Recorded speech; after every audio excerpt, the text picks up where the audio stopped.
90% prevádzok robí chyby v práci s personálom, kvôli ktorým majú pravidelné problémy s hygienou a často o tom ani nevedia. V dnešnej kapitole sa pozrieme na tému, ktorú my podnikatelia v gastre spomínali možno ešte častejšie než nájom alebo dane. A to je personál.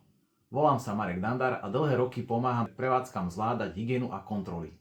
Obsah tohto videa vychádza z rozhovorov s majiteľmi prevádzok, ktoré fungujú, ale aj s tými, ktoré skončili alebo dnes prežívajú len s veľkými problémami.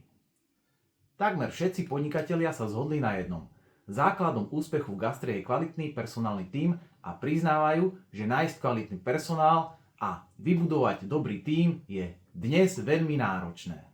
Viac ako 90% oslovených podnikateľov považuje práve ľudí za najdôležitejší faktor fungovania prevádzky. No aj napriek tomu minimálne investujú do školení a tréningov ich personálu. Toto vidím pravidelne v praxi. Prevádzka navonok funguje dobre, ale personál nemá školenia a dokumentáciu, čo je pri kontrole veľký problém. Veľká časť schopných pracovníkov totiž počas pandémie COVID-19 z gastrobiznisu odišla a už sa doň nevrátila. Situáciu ešte komplikuje aj preberanie zamestnancov medzi prevádzkami.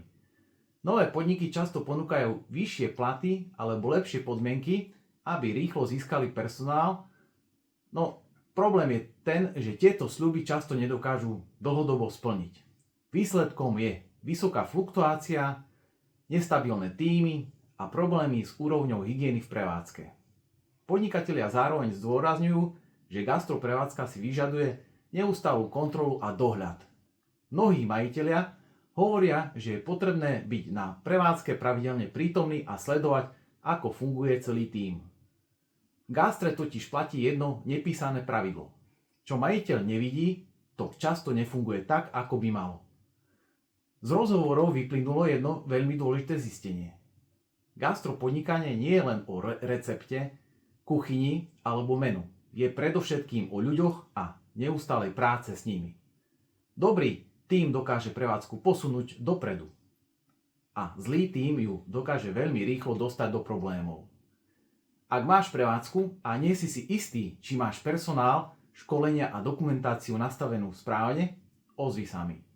Robím konzultácie, pri ktorých prejdeme konkrétne chyby a ako ich napraviť. Poradím ti tiež overené princípy pre prácu s ľuďmi v tomto náročnom odvetví, ktoré používajú úspešní. Napíš mi na dandaresero@gmail.com a pozrieme sa konkrétne na tvoju prevádzku.